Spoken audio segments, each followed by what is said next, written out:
ఇంకొకటి చిరంజీవి అనకూడదు, చిరంజీవి గారు అనాలి అని కమెంట్లు పెడుతున్నారు. చిరంజీవి అనేది ఒక ఎమోషన్ అండి. అది ఇప్పుడు అమ్మని అమ్మగారు అంటే ఇంట్లో పనుడు అనుకుంటారు. సో అలాగే చిరంజీవి కూడా ఇంతకుముందు ఎవరో ఒకరు స్టేజ్ మీద చెప్పుండొచ్చు, మా కాంట్రవర్సీ కాదు ఇది, చెప్పుండొచ్చు. ఆ కాంటెక్స్ట్ వేరే ఉండొచ్చు, కాంటెక్స్ట్ బట్టి ఉంటుంది ఏదన్నా కూడా.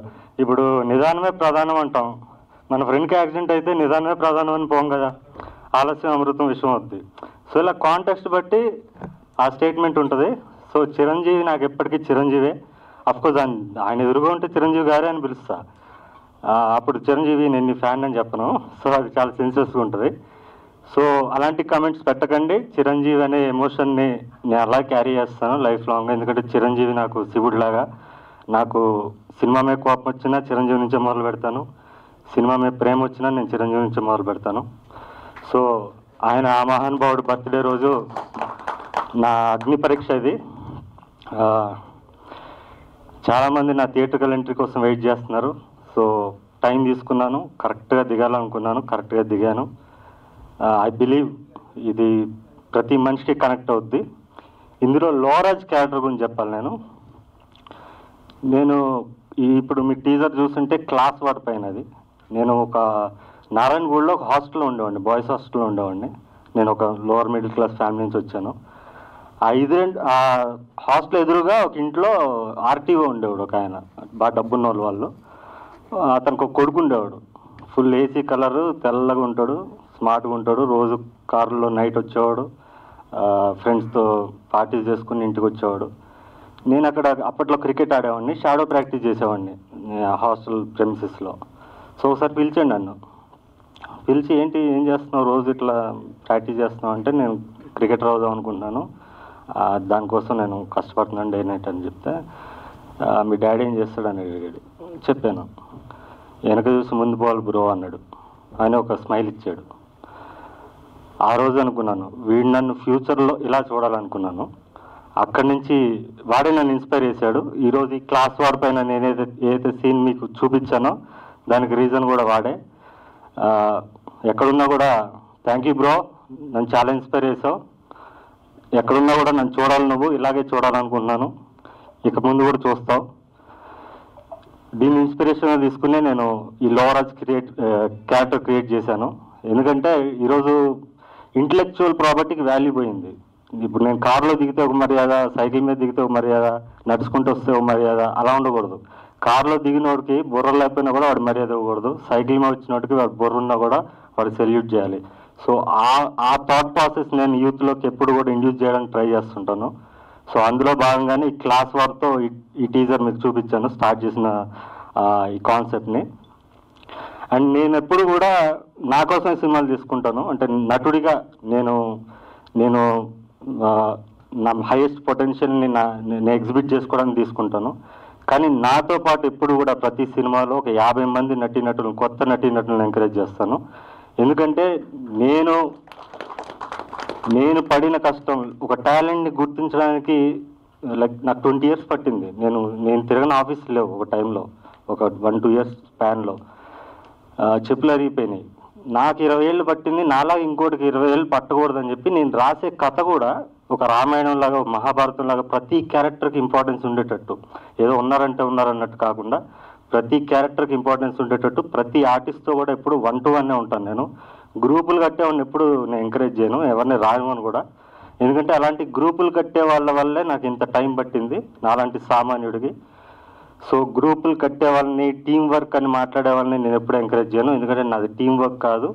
నేను ఒక్కడనే కథ రాసుకుంటాను, బయటకు వస్తాను, టీం సెట్ చేసుకుంటాను, దిగుతాను. ఎవరికి కథ తెలీదు, నా క్రూలో ఎవరికి కథ తెలియదు. మా కెమెరామెన్ గారు పెద్ద కెమెరామెన్, ఆయన 100% లవ్ సినిమా తీసిన కెమెరామెన్. ఇంకా ఆయన పెద్ద కెమెరామెన్ కదా, ఆయనకి ఏమైనా కథ చెప్దామని నా దగ్గర కథలేదు ఫస్ట్ కథ చెప్పడానికి. సార్ మీకు సింగిల్ లైన్ ఆర్డర్ పంపిస్తాను సార్ అంటే, పర్లేదండి ఈ జర్నీ చేద్దాం, మీరు కథ చెప్పొద్దు, మీరు ఏమనుకున్నారో అది తీయండి అన్నారు. సో ఆయన ఫ్రీ హ్యాండ్ ఇచ్చాక నాకు ఇంకా కాన్ఫిడెన్స్ పెరిగింది. అండ్ లాస్ట్ 3 సినిమాలు నేను డిజిటల్లీ రిలీజ్ చేసిన నిర్బంధం 2, మాంగళ్యం తరహాలోనే ఇది కూడా ఆన్ లొకేషన్ నేను కథ రాయడం జరిగింది, ఆన్ లొకేషన్ నేను సినిమా తీయడం జరిగింది. నేను ఒక్కసారి సెట్లోకి ఎంటర్ అయ్యాక డైరెక్టర్ నేను కాదు, లోవరాజు. దీని ముందు సినిమాకి కూడా డైరెక్టర్ నేను కాదు, దొరబాబు. సో అక్కడికి వెళ్ళాక వాడికి ఏమనిపిస్తే అది నేను తీస్తాను, నేను మిగతా వాళ్ళతో కమ్యూనికేట్ చేస్తాను.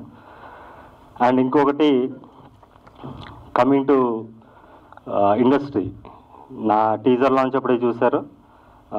బుచ్చిబాబు గారు వచ్చారు, విశ్వక్సేన్ వచ్చాడు, అండ్ ఎస్కేఎన్ గారు వచ్చారు, and lot of industry people are ready to come. ఈరోజు వద్దని చెప్పాను, వద్దు సార్ నేను వేలు వెళ్తున్నాను, ఎవరు రావద్దని చెప్పాను. సో ఇండస్ట్రీ సపోర్ట్ మనకు లేదనుకుంటున్నాం, ఇన్ని రోజులు మనకు ఉంది, వాళ్ళు మన బలం గుర్తించారు. ఇక్కడి నుంచి చేయాల్సిన పని ఏమన్నా ఉంటే నా మొదటి వరుస ప్రేక్షకులు మాత్రమే. సో నెపోటిజం అనే ఒడ్డు ఇక్కడ ఉంటే, నేను గొయ్యిలో ఉన్నాను, సామాన్యుడు గొయ్యిలో ఉంటాడు. ఈ గొయ్యి నుంచి ఇక్కడికి ఈ ఒడ్డు మీదకి రావడానికి ఒక 10 అడుగులు పడితే, ఇక్కడి నుంచి వేసేదే అడుగే జనాలు చూస్తారు. ఇక్కడ ఈ ఒడ్డు మీద చేసే ప్రతి అడుగే జనాలు చూస్తారు, కానీ ఈ గొయ్యిలోంచి వాడు వేస్తున్న అడుగులు చాలామంది చూడరు.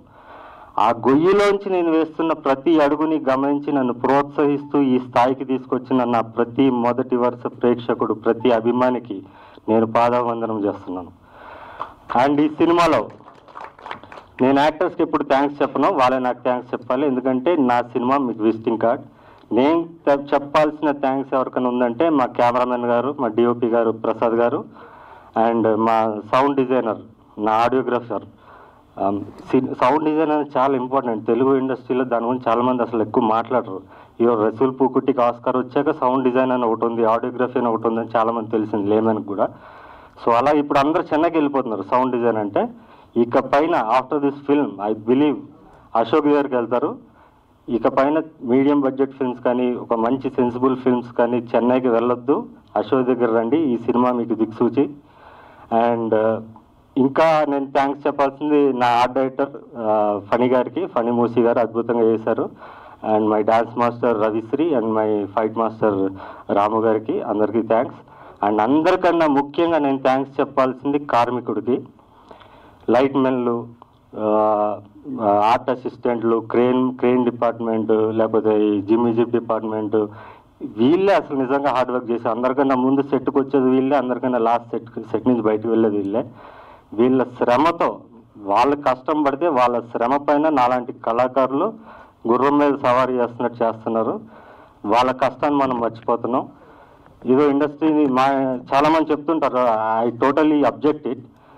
మా వల్ల ఇండస్ట్రీ బతుకుతుంది, మా వల్ల ఇన్ని ఫ్యామిలీస్ బతుకుతున్నాయి అనేది టోటల్లీ రాంగ్ కాన్సెప్ట్. అది వీళ్ళందరి వల్లే మేము బతుకుతున్నాం, వీళ్ళ కార్మికుల కష్టం వల్లే కళాకారుడు బతుకుతున్నాడు. సో ప్రతి కార్మికుడికి, నా సినిమాపై పనిచేసిన ప్రతి కార్మికుడికి, ఇప్పుడు మేమంటే ఏదో ఇక్కడికి వచ్చి మాట్లాడుతున్నాం మా సినిమా అని చెప్తున్నాం, కానీ వాళ్ళు ఎక్కడో వేరే సినిమా షూటింగ్లో ఉంటారు, వాళ్ళు మన ట్రైలర్ టీజర్ చూసుకుని ఈ సినిమా మేము పనిచేసామని చెప్పుకుంటారు. సో మీ రక్త మాంసాల మీద, మీ శ్రమ పైన నేను ఈరోజు నా క్రియేటివిటీ నేను చేసుకున్నా అంటే దానికి కారణం మీరే. మీ అందరికీ కూడా పాదవందనం.